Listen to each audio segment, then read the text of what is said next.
CPM-ന്റെ മുതിർന്ന നേതാവ് എളമരം കരീം, CPI-യുടെ സംസ്ഥാന സെക്രട്ടറി ബിനോയ് വിശ്വം, കേരള കോൺഗ്രസ് എമ്മിൻ്റെ ചെയർമാൻ ജോസ് കെ മാണി, മൂവരും രാജ്യസഭാ അംഗങ്ങൾ. കാലാവധി അവസാനിക്കുന്നത് ജൂലൈയിൽ. LDF-ന് രാജ്യസഭയിൽ ഉറപ്പായ 2 സീറ്റുകളുണ്ട്. അതിലൊന്ന് CPM-ന് തന്നെ. മറ്റൊരു സീറ്റിൽ ആരെ അയക്കും? തദ്ദേശ തിരഞ്ഞെടുപ്പും പിന്നാലെ നിയമസഭാ തിരഞ്ഞെടുപ്പും വരാനിരിക്കെ കേരള കോൺഗ്രസ് എമ്മിന് സീറ്റ് വിട്ടു നൽകി മുന്നണിയിൽ ചെറുതാക്കാൻ CPI തയ്യാറല്ല. CPI-യുടെ സീറ്റ് CPI-ക്ക് തന്നെയെന്ന് അവരും ആവർത്തിച്ചു പറയുന്നു.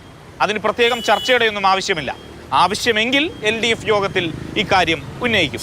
സീറ്റിന് അവകാശവാദവുമായി CPI-യും കേരള കോൺഗ്രസ് എമ്മും രംഗത്തെത്തി. UDF-ൽ നിന്ന് LDF-ലേക്ക് എത്തുമ്പോൾ ജോസ് കെ മാണി MP ആയിരുന്നു, രാജ്യസഭാംഗം. അതുകൊണ്ട് തന്നെ രാജ്യസഭാ സീറ്റിൽ പൂർണ്ണ അവകാശം കേരള കോൺഗ്രസ് എമ്മിനാണെന്നാണ് അവരുടെ അവകാശവാദം.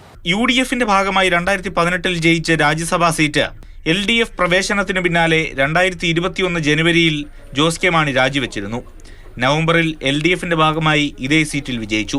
അതിനാൽ സീറ്റ് കിട്ടിയേ തീരുമെന്നാണ് കേരള കോൺഗ്രസ് എമ്മിൻ്റെ വാദം. കേരള കോൺഗ്രസ് എമ്മിൻ്റെ ചെയർമാൻ ജോസ് കെ മാണിയാണ് പാർട്ടിയെ പ്രതിനിധീകരിച്ച് ഇപ്പോൾ രാജ്യസഭയിൽ പോയിട്ടുള്ളത്.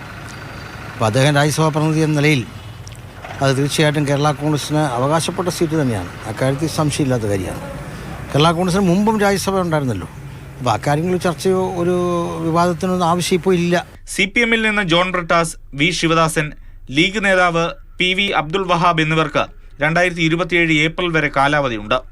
CPM-ലെ AA റഹീം, CPI-ലെ P സന്തോഷ് കുമാർ, കോൺഗ്രസിലെ ജെബി മേത്തർ എന്നിവരാണ് മറ്റ് രാജ്യസഭാ അംഗങ്ങൾ. 2028 ഏപ്രിൽ വരെയാണ് ഇവരുടെ കാലാവധി. കേരള കോൺഗ്രസ് എം LDF-ലേക്ക് വന്നപ്പോൾ തന്നെ ചില അസ്വാരസ്യങ്ങൾ CPI-യുമായി ഉണ്ടായിരുന്നു. അതൊക്കെയാണ് ഇപ്പോൾ ഇങ്ങനെ മറനീക്കി പുറത്തു വരുന്നത്. രാജ്യസഭാ സീറ്റിൻ്റെ കാര്യത്തിൽ CPM-ഉം മുന്നണിയും എന്ത് നിലപാടെടുക്കുമെന്നതാണ് ഇനി നിർണായകം. AK Stephen, Mathrubhumi news, Thiruvananthapuram.